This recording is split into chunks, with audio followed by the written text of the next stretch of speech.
Welcome to Out with Dan, the podcast that spotlights and examines the voices of LGBTQ+ authors, characters, and our allies. Together, we lift our voices and we tell our stories. I'm Dan White. Join me as I chat with this week's author.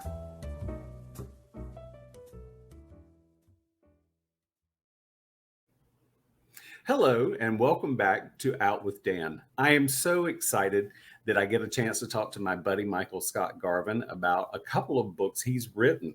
Ophelia's Room is the most recent book I have read by Scott, but I started with Aunt Sookie Me, which was my favorite book in 2020 during the lockdown. Welcome. Thank you so much, Dan. Thank you for, I was actually writing Ophelia's Room during the lockdown, so you can probably understand how disturbed I was during the pandemic, if that makes sense. Only those who read the book will understand what I mean. Yes, I will say, and I celebrate you because the books both deal with deep subjects, but they're very, very different. Aunt Sookie Me was introduced to me by a friend of mine, and Bart said, "Oh my gosh, you have to read this." I read it. I loved it.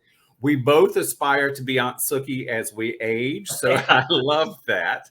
I know, and of course it's set in Savannah. So you want to give us a little brief description of Aunt Sookie Me? Well, it's interesting. I'm kind of a publisher's nightmare because Aunt Sookie was so successful. It sold well. It was reviewed well. And so individuals in the industry thought I should follow up with, Aunt Sookie's Revenge or Aunt Sookie Part 2.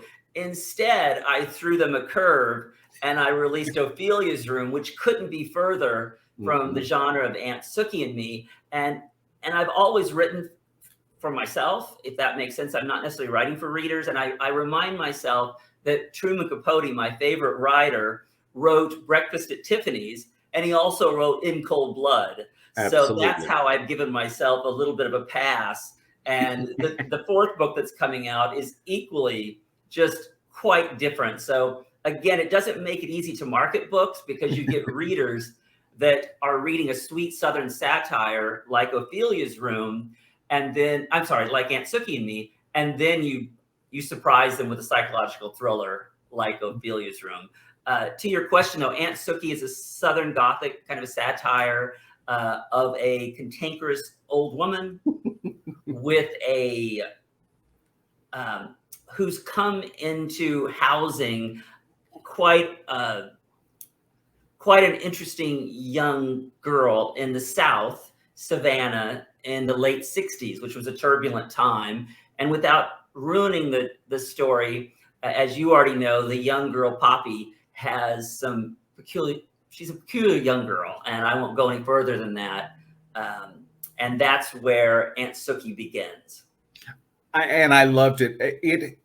It spoke to me in a lot of different ways because having grown up in the South in the late 60s, or sort of, I was born in 63. So by the late 60s, I was little, but I can remember things about that time. Yeah. You picked up a lot of the flavor and the attitude of that part of the country during that time. And I knew more than one Aunt Sookie along the way. And I'm happy to say, I come from a small village where there were a lot of colorful people who all wanted to stand out. So Aunt Sookie was a curmudgeon, but Poppy certainly gave Aunt Sookie a run for her money. Yes, Sookie. I think that Pop, if you'll understand this again, because you read the novel, but an editor said to me, you've almost written Aunt Sookie where she's irredeemable. So but if this makes but before you, that was some of the previous earlier manuscripts. Oh, okay. So I love that kind of character. I love that kind of spunk and that kind of ornery, I'm going to use that word, kind of ornery older woman. And so I did go in and even I tried to make her redeemable. And so I had to soften her a little bit. But if I had a director's cut, I would have had it back. I just know those women that are full of vinegar and that are a lot of fun to be with. They're politically incorrect. And I don't think that I can't remember a character that's more politically incorrect than Aunt Sookie in literature right now. Right. But equally delicious as well. So delicious. I Yeah. love her.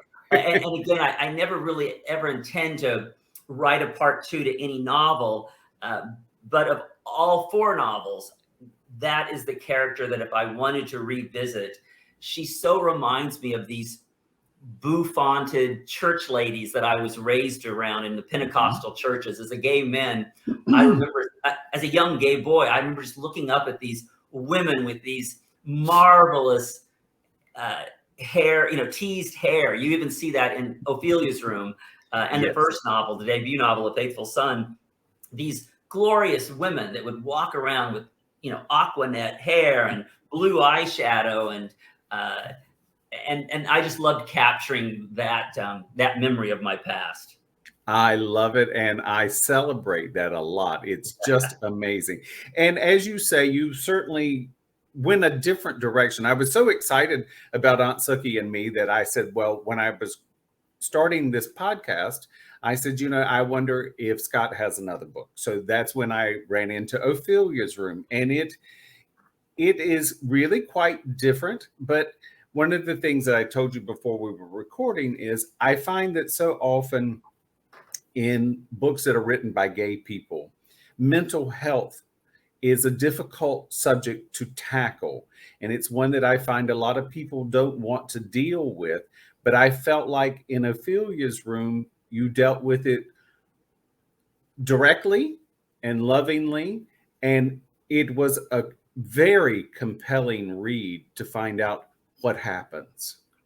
Well, and you and I chatted before, and again, the first 6 pages of Ophelia's room is so shocking to people. It's shocking, and I knew I was doing that. But the moment that scene is over, it becomes a character study of a small town, again, Kansas, 1960s. And the obvious mental health issue is, of course, the antagonist, the gentleman that that murders someone. But for me, Dan, what I found interesting, and you may have caught on by the time, it's quite a lengthy book. And by the time the book is over, I was actually more interested not in the prisoner, not in the killer's mind, but I actually was more interested in his daughter. Yes. And if you read the end of the book, you can see how all of a sudden she was broken. She was broken. A childhood, the past had left her broken. And I thought the nuances of her mental health was more interesting than the blatant mental health of the father who had committed such a terrible crime. If I'm allowed to, I will simply say I agree with you 100%. Yeah. It is our legacy in this life. We inherit things from our parents, from our family. Yes. We inherit things from the people we call friends and loved ones. That is an ongoing thing. It affects our psyche. There's no two ways about it. When there is something horrific that happens in life, or there's mental illness that runs in your family, it affects you, whether you inherit it or you simply are a survivor of it. And that was the thing that I found to be so compelling. As you say, the first 6 pages are shocking, but they have to happen. They have to happen. And it is just like life. Sometimes those things happen. Well, and if this makes sense, from our pre-interview, I think that you had I'm not a religious person now at all, but I was raised in a religious household, and unlike a lot of gay men, I don't hold any negative memories of that. It helped me form who I am. And well, again, I haven't seen the inside of a church forever, but I certainly still hold tight to a lot of the concepts. And I remember as a kid, and I'm going to paraphrase the scripture, but it basically says that a child will pay for the sins of their father. And I thought, wow, that seems an unjust life, an unjust crime. It didn't seem like a compassionate God or higher power, however you want to say it. Now, as I've grown, this idea of we do pay for the sins of our parents in what they leave us, the tools they leave us with, or the tools they leave us without.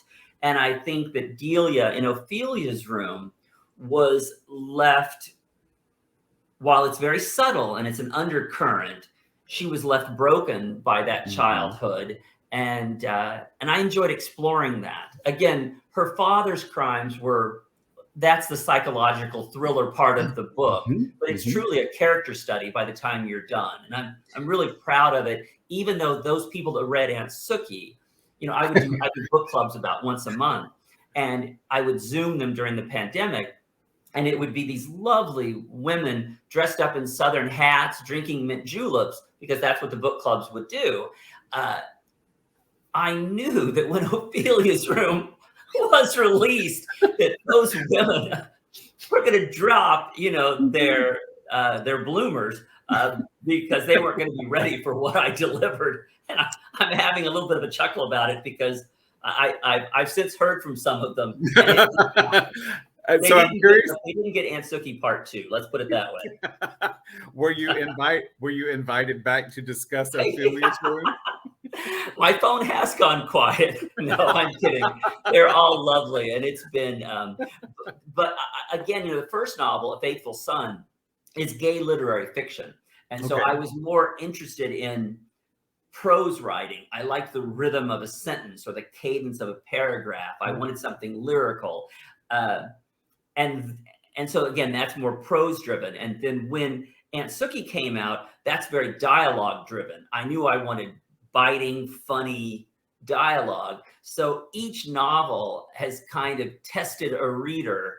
If they're wanting a James Patterson kind of, you know, we know what we're getting before we buy the book. Neither of these provide that for them. So I apologize to your readers now. No. So I think, so for me, I celebrate that, because I think, you know, you get a lot of credit for being able to do things so diverse.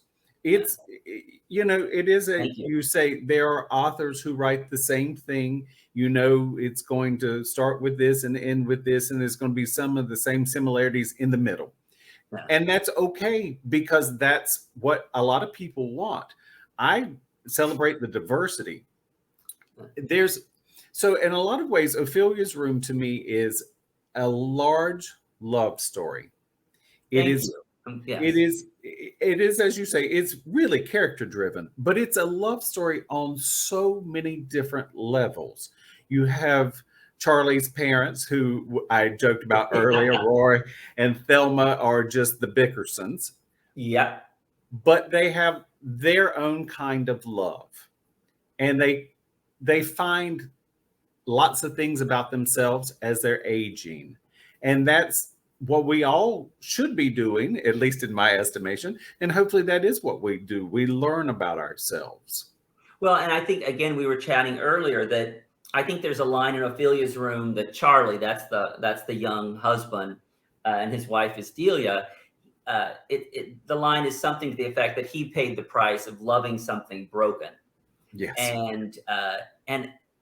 And I think it's quite interesting how, when I stand back and look at relationships, I was in a relationship for several years, and the truth is, you can't be rigid. You have to be pliable and love all parts of it. I don't know if we're raising people, I include myself in this, that's bendable enough to stay in it nowadays forever, like your parents did and my parents did, for a full lifetime. But I liked exploring the idea of the bickering parents, you know, Thelma's biting and that kind of stuff was enjoyable for me to write, because it almost felt like it wasn't real, because they went back and forth so much. But we all know those people that choose to live lives in that kind of dust devil, you know, like two wrecking balls that are just bound and determined to destroy everything in their paths. And I did it in a humorous manner because the manuscript is heavy. And so I wanted to put them in there as just a little bit of comedy relief to watch how they communicate with each other. or lack thereof. or lack there. Well, remember, there's a line that says the farmhouse was so long that their son was just happy when his parents never met in the middle, which was the kitchen. They had a long ranch house out in Kansas, out in the fields of Kansas, and the young boy would pray that his mother and father would meet in the middle, because that's when the damage was done. If Papa stayed at one end of the house and Mama stayed the other, life was quiet. You know, that's a reality for a lot of people. It is. My dad traveled 5 days a week, and when he was gone, it was quiet. But when he was home, it was a lot different. So yes, I totally recognize it. I loved Betty. I'm assuming that Betty is like the most beautiful creature on earth. Sexy, right? Sexy. Madman. Sexy school teacher that the other teachers are jealous of, and the boys in the class. A seductress. I loved her character. I won't go into what happens to her character, because again, but I knew that the way I had written her character, the arc of her character, that I'd probably be in trouble. You know what I'm saying, right? I do. And you're almost in trouble. I like the rest of it, and I like you, so I'm gonna forgive you. But yes. Well, whenever we get off camera, I'll convince you that you're wrong. Oh, perfect. Okay. I accept the challenge. I won't do it here because it may ruin some. No, precisely. So one thing about Betty's character, which I absolutely love, is her concentration. So I have a whole bunch of, I'm sure a lot of letters in the alphabet apply to me, you know, little OCD, little ADHD, a whole bunch of things. I count things. My day job is accounting. Oh, yes. So even though I know how many stairs it is to my neighbor's apartment, I count them every time I'm on the stairs. I count every set of stairs I ever step on. It is just, it's natural, a habit I do. So when she did that, to focus her concentration, I loved that, because it turns out Betty and I are not the only two people that count. Yeah. Well, I'll just so your readers understand what you're saying. Betty is this single, seductress, sable-haired school teacher that's new to town, and again, Kansas, this little small town in Kansas, isn't necessarily going to be opening their arms to this school teacher that's single at a very late age of 24, 25. She's still single, so she's basically a hussy. And so when you're introduced to Betty, as she's walking down the street to catch the bus to the school every morning, she has devised a way of counting to herself and keeping her eye fixed on the sidewalk. She understands that life is happening to the right and to the left of her, but by looking to the left or to the right, she's opening herself up to life in this town, which is scary for her, and being attractive and being somewhat mysterious. And there's a lot to Betty. Again, you can see it's a character-driven manuscript. She continues to count until she starts having something to look forward to on the right-hand side, which is a friendly house, someone who opens the gate and the front door to her. But in some ways, she's also opening her life to the people inside, and she may find love there, which, again, as a single woman, can be troublesome to some religious households on the street. Absolutely. I really, really enjoyed all of the characters, but I did fall in love with Betty. She was just adorable. And you gave her a complexity that in the 60s was problematic for a Betty in that world and a small town. And, you do create a hypercharged atmosphere in the entire book. The book is very atmospheric. There's not a part of Ophelia's room that isn't electric in some way. And you've managed to capture that in every character in the entire book. There is an electricity.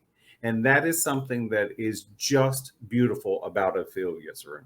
Well, you're making my day, because there is a funeral scene toward the very beginning of the book, and it's raining, and at that scene, that's the exact word I went with. I want this to be moody. I want it to have an atmosphere that at no point does a reader feel comfortable.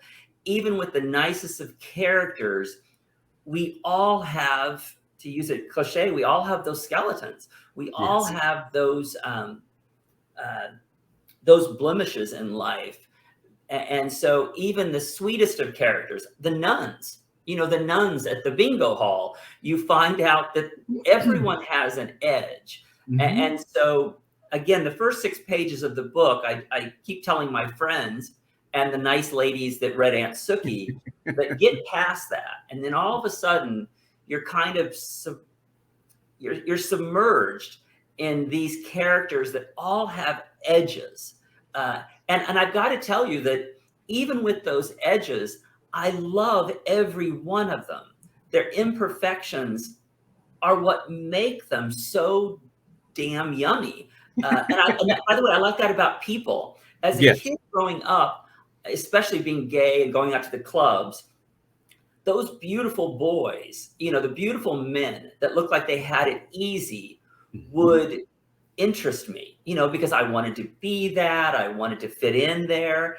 Now at this age, I love the imperfections of life.